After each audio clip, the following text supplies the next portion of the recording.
PM Modi का आज से 2 दिवसीय मालदीव दौरा। राष्ट्रपति मोहम्मद मुइज़्ज़ू के निमंत्रण पर मालदीव की आजादी की 60वीं सालगिरह में बतौर चीफ गेस्ट होंगे शामिल।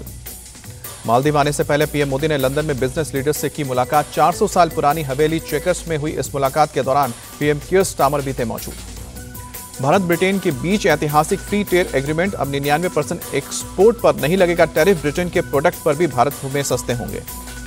पीएम मोदी ने कहा कि एफटीए एग्रीमेंट से दोनों देशों में रोजगार और निवेश के अवसर बढ़ेंगे। यह सिर्फ व्यापार समझौता नहीं बल्कि साझा समृद्धि का योजना है।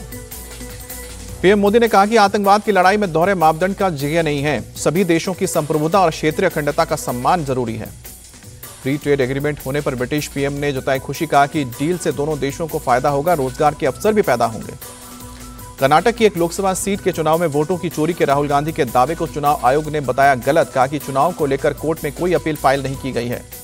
चुनाव आयोग के मुताबिक कांग्रेस ने कर्नाटक के किसी उम्मीदवार के चुनाव परिणाम को कानूनी चुनौती नहीं दी थी, जबकि उसके पास इसका विकल्प था। चुनाव आयोग के दावे के बाद राहुल गांधी ने सोशल मीडिया एक्स पर किया पोस्ट। लिखा कि चुनाव आयोग गलतफहमी में ना रहे, वोट चोरी करने के हथकंडों के 100% पुख्ता सबूत है हमारे पास। राहुल गांधी ने चुनाव आयोग के खिलाफ सबूत सामने लाने का दावा किया। लिखा कि आप इसके अंजाम से बच नहीं पाएंगे। लोकतंत्र और संविधान को बर्बाद करने की कोशिश करने वाले बख्शे नहीं जाएंगे। संसद के मानसून सत्र का आज 5वां दिन। एसआईआर के मुद्दे पर सदन में आज भी हंगामे के आसार। इंडिया ब्लॉक सुबह 10:30 बजे संसद में निकालेगा विरोध मार्च।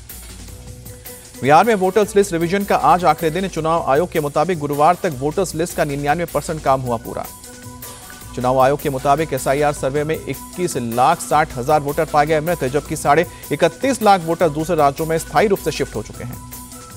चुनाव आयोग का दावा, बिहार में वोटर लिस्ट रिवीजन का मतलब ही है कि एक भी योग्य वोटर ना छूटे।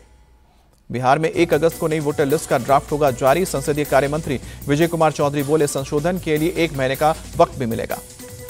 तेजस्वी यादव ने चुनाव बहिष्कार की धमकी दी। कहा कि हमारे पास कोई रास्ता नहीं बचा है, सभी दलों के लोगों से इस पर करेंगे बात। तेजस्वी यादव की धमकी पर चुनाव आयोग का जवाब। कहा कि क्या बहिष्कार के डर से जिम्मेदारी ना निभाए, जो फर्जी वोटर हैं वो हटेंगे। जब नकली वोटर ही नहीं रहेंगे तो चुनाव कैसे जीतेंगे। लल्लन सिंह का तेजस्वी यादव पर तंज। बिहार के हाजीपुर में केंद्रीय मंत्री नित्यानंद राय का तेजस्वी यादव पर पलटवार। कहा कि वोटर लिस्ट में कोई धांधली नहीं हो रही है, आरजेडी कांग्रेस हार के बहाने ढूंढ रही है। राजद के नेता तेजस्वी यादव के बयान पर गोरखपुर सांसद रवि किशन की प्रतिक्रिया। कहा कि उन्हें पता चल गया है कि वो हार रहे हैं और एनडीए की सरकार जीत रही है। कांग्रेस नेता कन्हैया कुमार ने किया तेजस्वी का समर्थन। कहा कि एसआईआर मतदाताओं की जांच नहीं, लोकतंत्र पर आंच है। हम लोकतंत्र पर किसी तरह की आंच नहीं आने देंगे। बिहार विधानसभा में जमकर हंगामा, नौबत गाली गलौज तक पहुंची। नेताओं ने एक दूसरे को गुंडा, लुटेरा, उचक्का, बंदर तक कहा। विधानसभा में तेजस्वी और सम्राट चौधरी में तीखी बहस। सम्राट चौधरी ने कहा कि जिसका बाप अपराधी है वो क्या बोलेगा। तेजस्वी का पलटवार। कहा कि सदन में मुझसे गाली दी गई है, हिम्मत है तो मुझे जेल भेजें या गोली मार दें।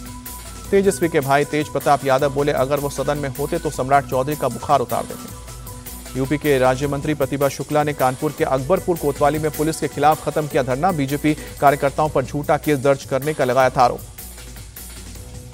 राज्य मंत्री प्रतिभा शुक्ला के धरना के बाद प्रशासन का एक्शन। डीएम और एसपी मौके पर पहुंचे, चौकी इंचार्ज को लाइन हाजिर किया। हैदराबाद के बंजारा हिल्स इलाके में प्रदर्शन कर रही बीजेपी नेता माधवी लता को पुलिस ने हिरासत में लिया। माधवी लता मंदिर तोड़े जाने के खिलाफ समर्थकों के साथ कर रही थी शांतिपूर्ण प्रोटेस्ट। सावरकर के अपमान का मामला, नासिक की एक अदालत ने राहुल गांधी को जमानत दी। राहुल ने खुद को निर्दोष बताया। यूपी के संभल में सड़क किनारे बनी मस्जिद को 70 फीट पीछे किया गया शिफ्ट। क्रेन के जरिए मस्जिद को सड़क के पास हटाया गया। गाजियाबाद में डिलीवरी बॉय बनकर आए बदमाश ने ज्वेलरी शॉप में की लूट। बदमाशों ने हथियार के बल पर 20 किलो चांदी और 125 ग्राम सोना लूटा। यूपी के मेरठ में एक शख्स पर फायरिंग, बाइक सवार बदमाशों ने की फायरिंग। घायल शख्स को अस्पताल में भर्ती किया गया। लखनऊ में पुलिस ने 3 अपराधियों को किया गिरफ्तार। बाइक सवार बदमाश चेकिंग के दौरान पकड़े गए।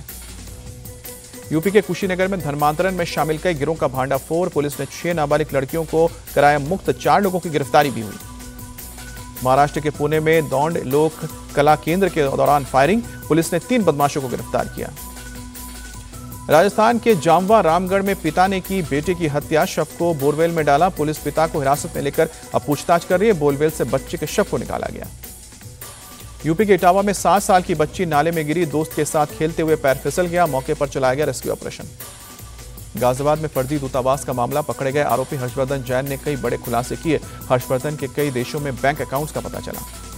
दिल्ली के पीड़ागढ़ी की 5 पंचबीर मजार पर कार्रवाई की तैयारी, डीडीए का दावा, सरकारी जमीन पर बना हुआ है मजार, डीडीए ने थमाया है नोटिस। यूपी के ऊर्जा मंत्री एके शर्मा ने बिजली विभाग के अधिकारियों को लगाई फटकार, कहा कि जनता हमें गालियां दे रही है, आप कह रहे हैं कि सब ठीक है। छत्तीसगढ़ के नारायणपुर में एंटी नक्सल ऑपरेशन का असर, 4 महिला और 4 पुरुष नक्सलियों को सरेंडर के बाद।